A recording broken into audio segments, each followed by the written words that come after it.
And our second guest of the evening is Turner, aka Amy. Are you there? I'm here. How are you? I'm great. How are you? Look, I am fully pumped, and I just felt like after that little introduction that I should have had my maracas out. Oh, really? It kind of took me to many, many years ago when I went on a dreadful cruise, which I will never go on another cruise again. But, it reminded me I got chosen out of the audience and I had to stand up there shaking these bloody maracas, and that song kind of reminded me of it. Oh, really? Yeah, really. Want a bit of Tina Arena? Well, we all love a bit of Tina in our life, don't we? Yes. So, what's been happening in your world? And I've got to say, I have been stalking you on Facebook, on Instagram, and you have been so busy. Tell us everything. I know. I feel like there's some days I don't sit down, but I've been working on 2 albums. I've been doing a competition called Homegrown Superstars.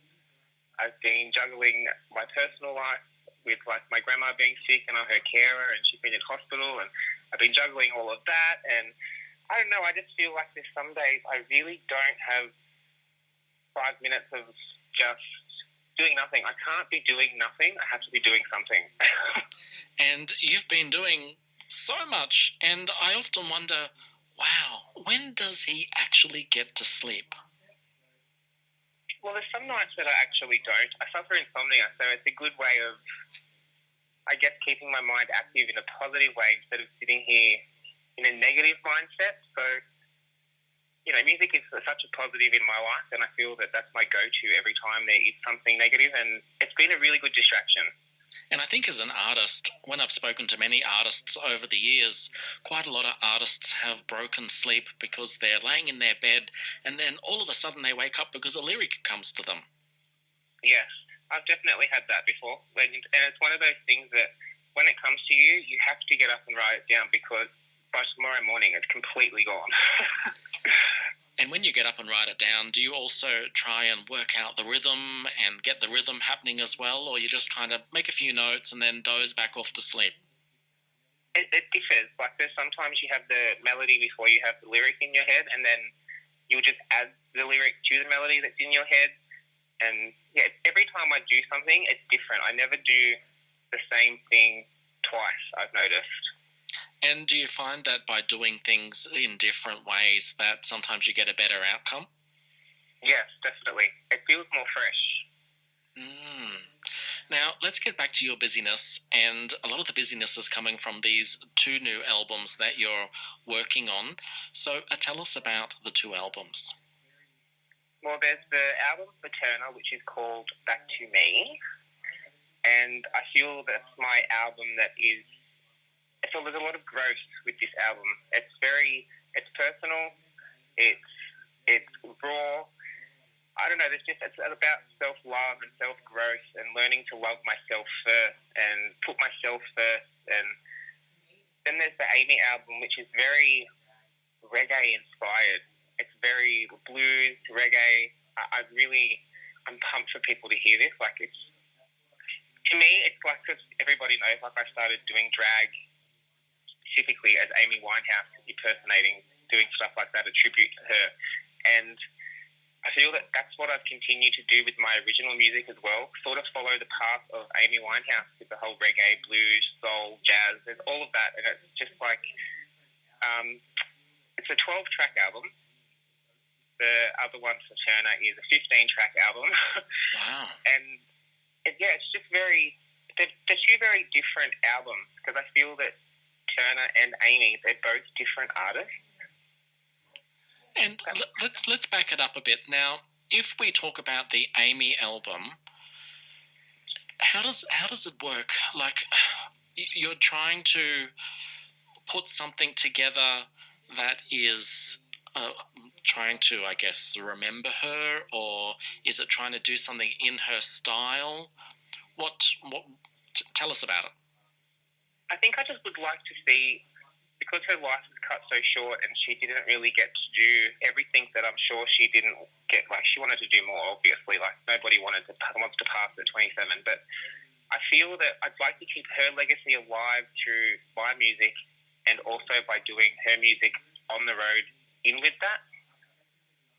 Because I feel that her music is very underrated. And it's very catchy. It is, and it's so lyrically genius. I don't think there's another lyricist out there like her. It's insane. If you strip back everything and just listen to the lyrics, or just even simply read the lyrics, that woman knew how to write a song lyrically. It was insane. Powerful.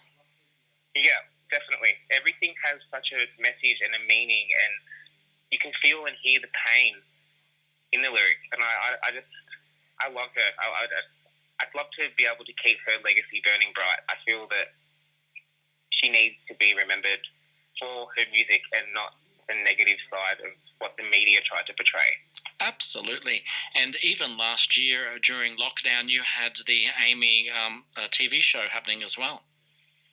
I did. And I've been getting lately, it just came to the 1 year anniversary of when it was all a thought in the head and balls started rolling and booking guests, and I've had a lot of people saying that they'd really love it to come back. So that could possibly be on the cards, but I'd really like to do it more in a venue, live in front of an audience, instead of doing it through a camera on Instagram, if that makes sense. Absolutely. You know what? You could even do a sit-down dinner. Oh my God, that would be actually really cool. Oh yeah, I tell you what, that would be absolutely awesome. I was even thinking maybe podcast. There's a few ideas running around in my head for this, but I just want to focus on the albums first and foremost, and all rolling, and then see where it goes. And let's talk about the Turner album. And you said it's going to take you back to your roots. When we say back to your roots, are we going back to, I guess, artists that influenced you as an artist in the early days? It's more going back to the sounds of who I originally wanted to be as an artist when I started my journey 7 years ago, my professional journey 7 years ago. I've had so many people that I've worked with, and I've followed influence from them, and I've followed direction from them. I've been a feature artist on other people's music, and I just feel that I lost myself a lot along that journey. And this album has really come full circle and brought me back to who I want to be as the artist instead of who I'm told to be as the artist. And I guess when you're an independent artist, that's one of the good things that you do have, is that you're in control of everything. Definitely. That's how I feel with this album. It's all completely... There's not one track on it that I could sit here and say, no, it shouldn't really be there. It's not an album. It's not an album of fillers. I wanted to release an album that I felt every song could be a single. And that must have been a really good process for you as well, and a real sense of achievement.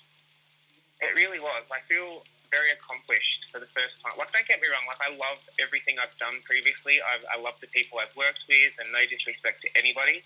But I feel this album is the album that I think people are going to really see who I am as the artist for a change. And if we go back to the very, very early days when you were a contestant on The Voice Australia, have you kept in contact with anyone? No, not really. Everyone's kind of gone their separate ways. Yeah, the day of the auditioning process, everybody, people talked and stuff like that, but it was everyone was in their own little bubble with their own group of, I was there with a friend, and it was just very... I don't know, it was very... I'm very... so weird to say, but I'm very introverted as a person.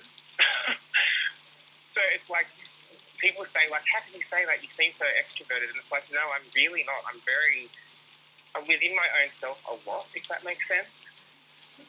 Yeah, that makes sense. So I was there to basically, in my head, do a job, and it's not a nasty or a bitchy way of saying this. I didn't really go there to make friends. It would have been nice to have kept in touch with some people, but... You went there as a competitor, didn't you? No, not really. I'm not even...